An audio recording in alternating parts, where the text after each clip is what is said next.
Alright guys, so I'm going to show you guys two of my basses. So the one in the back here is a 1980 Rick 4001, and this is a Geddy Fender Jazz. So it's based off a 1972 Fender Jazz. So if you had a 1972 Fender Jazz, you know what these look like. This is a newer case. This didn't come with the bass. I actually bought this separately. But there she is in all her glory. She is kind of nicked up in the back. I'll show you the back of her. And this is very tight fitting too. So as you can see in the back, I don't know if you guys can see the back there. You can kind of see some buckle rash in the back. That's from me. I got a very bright light. That's the camera. I'll lay this down this way just to show you guys the neck. As you can see, it's got that truss rod in the back. Well, this like brown thing in the back. It's got Geddy Lee's signature up at the top. It's got the old vintage 70s style tuners on it. So those are nice. They're pretty cool. Other than that, I mean, if you just look at the back, just look at the back. It's got so many freaking dings and nicks in the back. It's crazy. Just crazy ridiculous is how many freaking dings and nicks I've put into this, and the neck's pretty dirty. That's just from me using it so much. I can kind of see a little bit of an imperfection right there. It's kind of browned, yellowed right here in the middle. I'm not really worried about it because this bass will last forever, literally forever. The way this is packed in here is tight because this is a new case, so it's kind of gotta push it in, and it's so tight that it doesn't move at all. It does not move. It does not want to move. So, and it's got this. I don't know if you can read that. It says "Made in USA." I got my stuff in here. As you can see, I'm a big Rush head, so I got a Rush pick for in case I want to play with some Rush. I got some Dunlop string cleaner and a rag just to kind of clean all the crap off of it when it's done, and some keys to close the case up when I want to lock it. This is a new case, like I said, so it's very, very shiny still. It's very golden.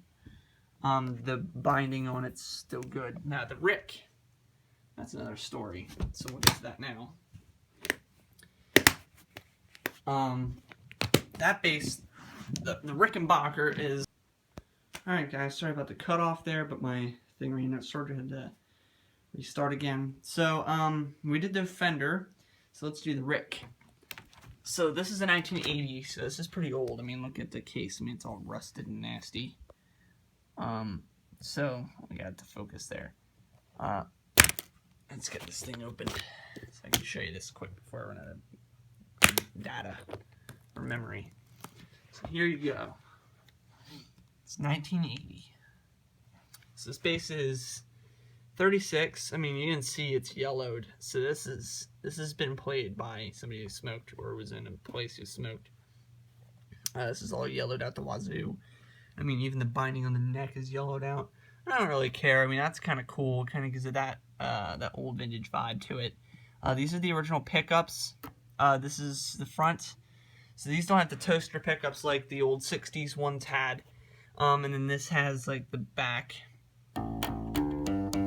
So it's nice, and it has the original bridge, which I'm actually going to replace with a badass 1 or a 2 at some point. And the tuners on this are very, very small, and these are the original Schallers, I believe. I think these are Schaller tuners. I'm going to actually replace these and put Grover Titans on these, which those aren't cheap. Those go for about $70 for just 4. Let's flip this puppy over here. I'll actually lean it up against the back of the case here. I can't really tell, but there's look at the scratches just all over the thing. It's nice, and it's set in neck, so it doesn't have like a bolt on or anything. anything. It's set in, so it's in the body. And you can see there's like some nicks taken out of the wood, and I don't really care. I mean, it gives it that, and there's some in the neck there. You can see it's like kind of a, I don't know what the hell that is. I don't know who made that, but it's kind of like a ripple effect. Some taken out of the neck. You don't really notice that when you're playing. I mean, if you can notice, I mean, I've played this so much I don't clean it, that there's moisture on it. So when I go like this, it kind of wipes away. It's kind of gross. I kind of have to clean this thing off because it's all nasty and sweated up, which is what it deserves. I mean, it's all old. I believe, like I said, if the light was in the damn way, I believe these tuners are shallers. So I think these are all shaller tuners. I'm going to actually replace these, like I said, with Grovers. There's some nicks taken out of the headstock. If you can see up here at the top, there's some taken out and on the front and stuff, and some down here, which isn't a big deal. Kind of gives it that road wear look to it. It's got a Bubinga neck. This is Bubinga. This isn't maple like you'd think. This is Bubinga. That's why it has like that kind of bright brown color with the original pearl like in shark tooth inlays on it.